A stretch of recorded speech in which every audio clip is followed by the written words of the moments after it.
Hi everyone, this is Ivo Aze. I'm just from my way from Basel in Switzerland, where I participated at the annual German, Swiss and Austrian Oncology Summit.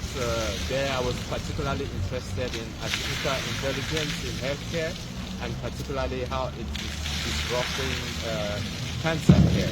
And really, guys, when we talk about artificial intelligence nowadays, we think that it's something, it's theory, it's like a huge black box that will come someday, but it's really real. Artificial intelligence tools are really present in the society, they are validated, and particularly we have to look on how we can harness these resources and use them in resource poor settings in countries like Cameroon, where we don't really have, where we have really structural problems and where specialists are lacking.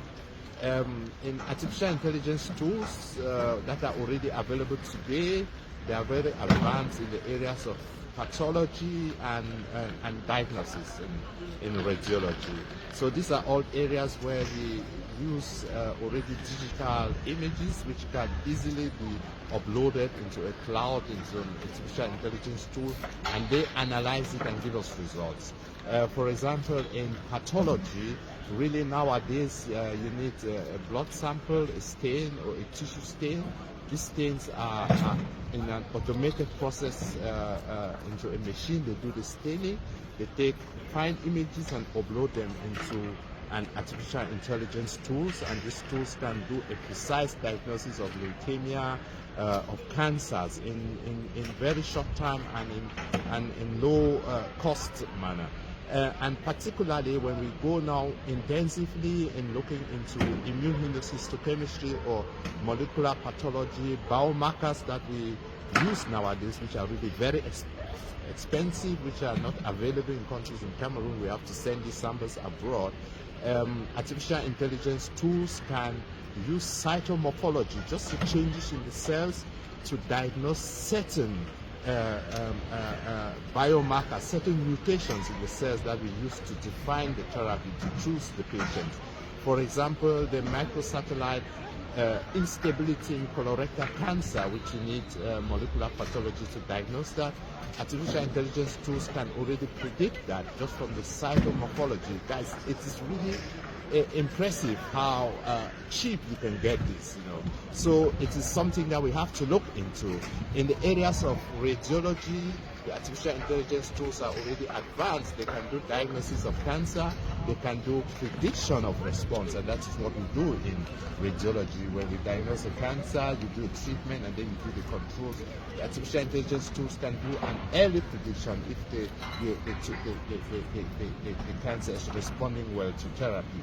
And then we are already at the next level of artificial intelligence, which the older and existing models are not even really being implemented. We now have multimodal models. We have large language models. For example, ChatGPT 4 is one of the large language models. These are really very complex tools that already today, despite their limitations, can guide us in decision making. We know today that oncology is really getting very complex. If you look at the guidelines in US, in Europe, in African countries, they are becoming larger and wider, and all these algorithms and mutations and how to select that, we as human beings are already reaching our boundaries in absorbing and keeping up to date. So there are such tools that could easily help us to navigate through these guidelines and to select the best therapy for the patient.